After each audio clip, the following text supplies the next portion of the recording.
I have recently read Hitler's Mein Kampf and was fascinated and struck by the similarities of thought, concepts, perverted ideas, racism, hate-mongering and warmongering that fill its pages with Muhammad's Quran.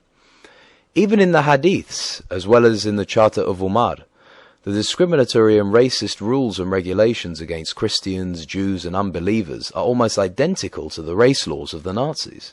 Can you elaborate on this? People who have not read the Quran and Mein Kampf will find it extremely difficult to accept what you have just said.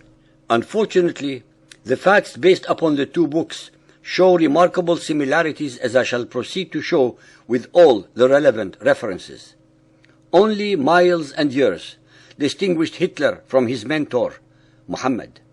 Der Führer's methods for accomplishing his madness were identical to their prophets. Mein Kampf 676. Men must threaten and dominate men by compulsion. Compulsion is only broken by compulsion, and terror by terror. The lever that coerces compulsion is terror. Hitler simply followed Muhammad's path. Bukhari 4.220.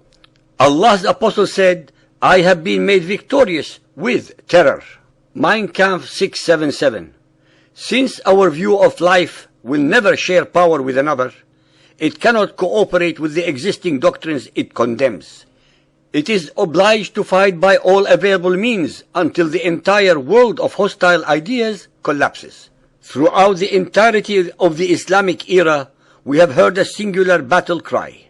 Bukhari 4.386.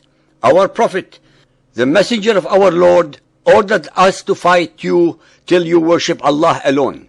Both men envisioned an eternal battle and total submission. Mein Kampf 677. This corrosive fight for the new program and new view of life demands determined fighters and a forceful fighting organization. The recipe for a favorable result requires the formulation of a declaration of war against all existing order and against all existing conceptions of life in general. Just like Islam, it was the Nazis against the world. The house of Islam forever battles Dar al-Harb, the house of war. Tabari 9.69. He who believes in Allah and His Messenger has protected his life and possessions from us. As for those who disbelieve, we will fight them forever in the cause of Allah, fi sabilillah. Killing them is a small matter to us. The Nazis usurped Muhammad's dogma. The recipe of submit and obey was perfect for empowering Hitler, their tyrant. Mein Kampf 679. The strength of a party lies in the disciplined obedience of the members to follow their leadership. The decisive factors are leadership and discipline.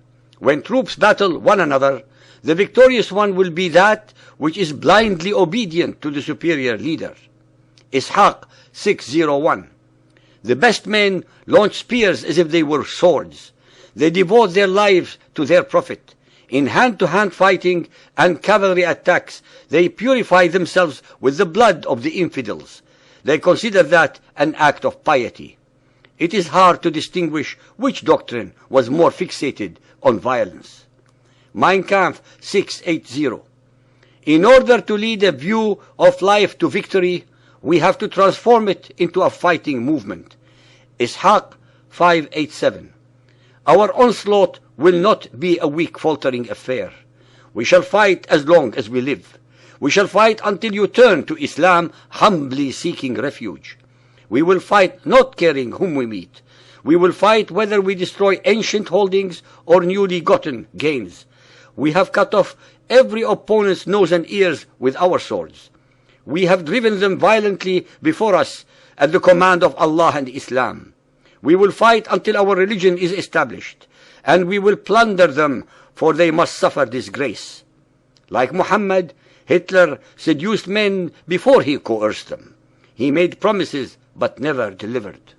The following Islamic concepts made Hitler's list in Mein Kampf: abrogation, annulment of treaties, confiscation of war booty, distribution of spoils, the parties cut off, fifth, al-khums, conquest, expulsion of non-believers, Jewish businesses to be looted and divided, Jewish land to become communal, Jews to be punished by death, the establishment of the laws of Der Führer, the formation of an army, restrictions on journalists, and the recasting of Christianity.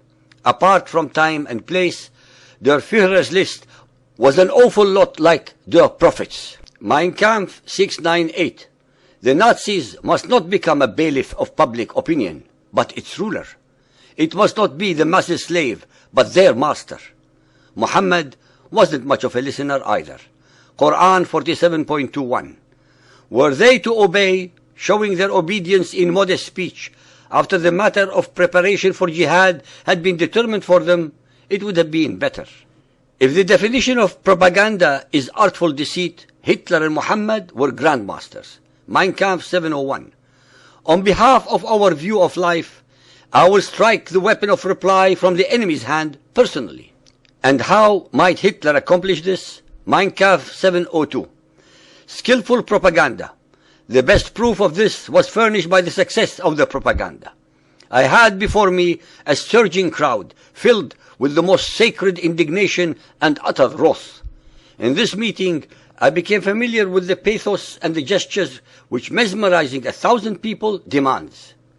Islam and Nazism share an unhealthy trait, the willingness to link sacred to wrath. And neither can be trusted, as they are willing to abrogate treaties which they do not like.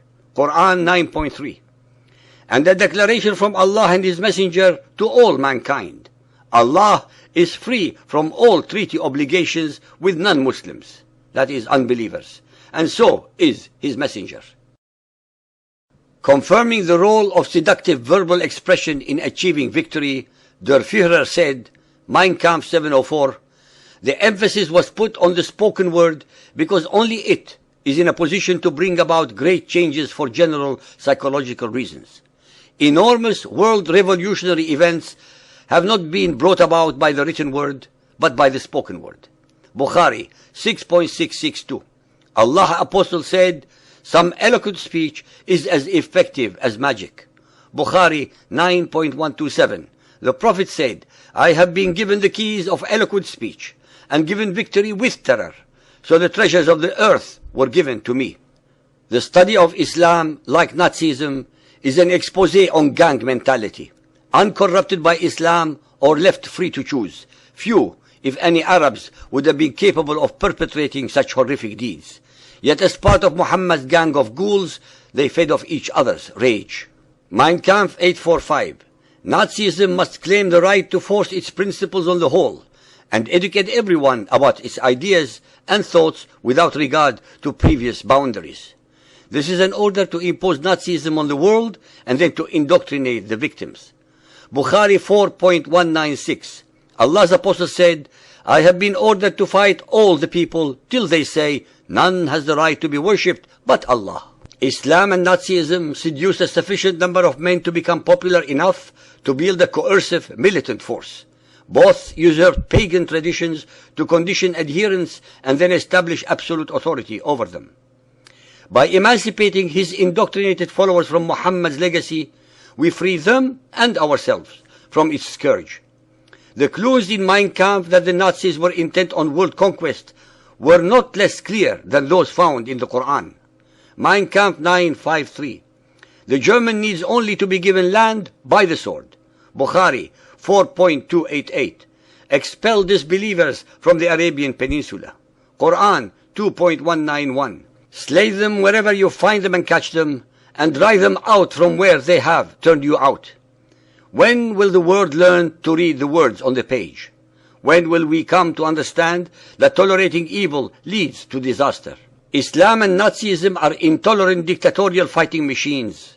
I can recite you any of 1,000 Quran and Hadith quotes to match these, but instead, I would like our listeners to contemplate the overwhelming similarity of the message, the motivation, and the means Hitler and Muhammad used to attack mankind.